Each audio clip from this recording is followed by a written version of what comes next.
আমাদের বাংলা শব্দ ভান্ডারে কিছু কিছু এমন শব্দ আছে যেখানে আমরা উমৈ গ এবং উম দুই বানানই লিখে থাকি। যেমন এই বাঙালি বাঙালি, ভাঙা ভাঙা, লাঙ্গল লাঙল, ডাঙ্গা ডাঙ্গা, এমন শব্দ বহু আছে, আমরা সেটা লিখেও থাকি। তবে আমাদের পশ্চিমবঙ্গ বাংলা একাডেমি থেকে প্রকাশিত আকাদেমি বানান অভিধান, এই বইটিতে বলা হচ্ছে যে এই সমস্ত শব্দে যেখানে গ এর উচ্চারণ হয় না সেখানে গ লেখার দরকার নেই, শুধু উমটা লিখলেই হবে।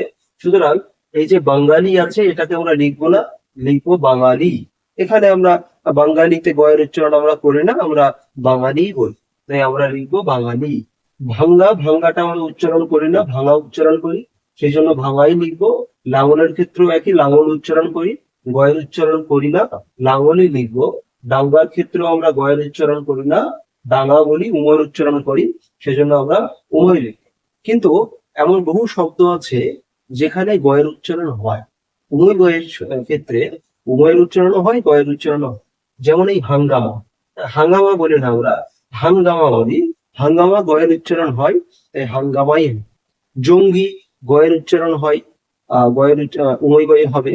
জঙ্গল, সেখানেও গয়ের উচ্চারণ হয়, উময় গয়ে হবে।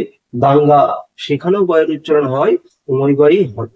সুতরাং আমরা কি জানলাম যে উময় গয়ের ক্ষেত্রে, উময় গয় ব্যবহারের ক্ষেত্রে যেখানে গয়ের উচ্চারণ হয় না সেখানে আমরা শুধু উময় লিখবো, আর যেখানে গয়ের উচ্চারণ হয় সেখানে আমরা উময় গয়ই লিখবো।